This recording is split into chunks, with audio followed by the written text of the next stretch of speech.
about the impact on something like public health. When we invest in clean energy and electric vehicles and reduce population, more of our children can breathe clean air. Reduce pollution. What she's still not saying anything though. When we invest in Ex- reducing pollution, when we ex- invest in electric vehicles, which people aren't buying by the way, the electric vehicles are now piling up the same way the cars have piled up in racetracks across the UK and the United States. They haven't been successful in shoveling it down people's throats. And now when you compare them, you'll notice if you start watching these electric car commercials carefully, Eric, very few of them actually show the car driving. A lot of it's how it's parked and where it's charging and how you can charge it at home, or it's a CGI rendering like pictures of the Earth from space. I got to throw that stuff in there, right? You're looking clear though now. Thank you. Clear. Okay. It's the internet's a hell of a drug. So they're failing it because they've pushed it. They didn't want to wait for, their green energy buddies to make the money naturally, because it would have happened if it was said 10 years from now, and nobody told you that you need to buy an electric car or else you're garbage. Then if it's not my only car, just like Joe Rogan in this case, where he's got 50,000 cars, if you have the money, you're probably going to buy an electric car. Why not? Like, it's cool. It goes fast really quickly. Can't drive very far, but maybe 10 years from now, it can drive a lot further when the batteries are better, and then that makes it worth buying. They said that the average car was $29,000. Well, now people who pre-ordered those F-150 Lightnings are finding that you can't really get one unless it's a 60,000 or above, after they booked them for 39,000. So they've really tried to force it here, Eric. And what they continuously do is they make these goals and they make these promises that they can never keep, and they make these claims about the environment that never come true. The glaciers and the icebergs and the penguins and the polar bears and the lions and tigers and the bears, oh my, and then none of it happens. And then you have literal stupid people like Kamala Harris come onto the stage and say, the thing about trying hard is about the trying and the hardness of the try, and stuff like that. And you don't have an Al Gore and John Kerry, who we're going to get to. You have literal brain morons, as Mr. Burns would say, trying to propagandize people to the point where it doesn't even matter. Because if they were to rely on these people, then they would be out of business. But the problem is that they have so many elites on their side that can drive this, that it doesn't matter how well it actually does. It doesn't matter how well their ideas work, as we see in cities. Shout out Danny Mullen, New York City today, Los Angeles, San Francisco, Portland, Seattle, Detroit, Chicago. Shout out Leroy Press. All these places where their policies constantly fail, it doesn't matter because they cheat their way to the top. Yeah, well, of course. And here we are again, using the assumption that they mean any of this stuff, which obviously they don't. It's all a game.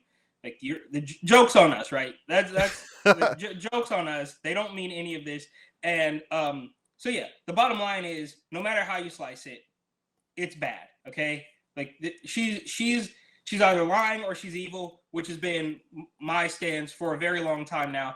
And on top of that, as somebody who has recently driven clear across the country, made multiple road trips in the last 3 or 4 years since the scariest virus on the planet appeared, how does that work? I mean, not rhetorically, but like, if I drive 3 or 4 hours and fill up a tank full of gas, how does that work with an electric car? We'll say Tesla, because I think they probably are the biggest name in electric cars right now. But so, do I stop at a charging station for an hour? Is there a line? I mean, how does this actually work? Because I know if I leave Phoenix, Arizona, and drive 3 hours into the western portion of Texas, I can fill up my gas tank for whatever, $40, $60, whatever it might be. Okay. It actually, in Texas, it's the best it's been, which is probably still higher than it was in 2020. Different story. But you have that predictability. You shout out Buc-ee's. You can go to Buc-ee's. You can get the cheap gas. You can go get a pulled pork sandwich. I mean, where do you go? And I say this from genuine experiences. Most people, or anybody who has followed my content, knows I've moved around. I'm driving around in my little car. Does it work the same? Do I stop every 3 to 4 hours and fill up? It takes me, if I don't even go inside the gas station, it takes me 5 minutes tops to clear the windshield of bugs, fill up the tank, and get back on the road. How does that work with an electric vehicle?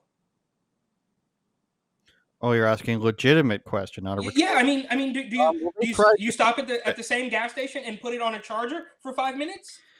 No, it's I believe it's usually like $1 for a minute for a mile. You know what I mean? Generally speaking, 60 minutes you're gonna get a 60-minute drive. These are big batteries. But what they tried to do in Canada is they commissioned this whole let's build out the electrical charging grid, which of course we can throw to the famous clip where the guy admits or the lady admits that the building no, it was a guy. They asked There was one female with a lady though. There was one with a yeah, woman. they asked a female Yeah. politician how it's powered. She says the power comes from the building for the electric chargers. Then they ask a guy who works in the building. He says that coal plant down the street there is what powers the building. So, what they did in Canada, they tried to build out this gigantic network of electric car charging facilities, charge stations, I guess you could call them, and they forgot where they put them. They didn't know where they put them. They wanted to make a map of where they all were, and they're just like, we don't know where we actually built them all. So they hired a third party who has an app.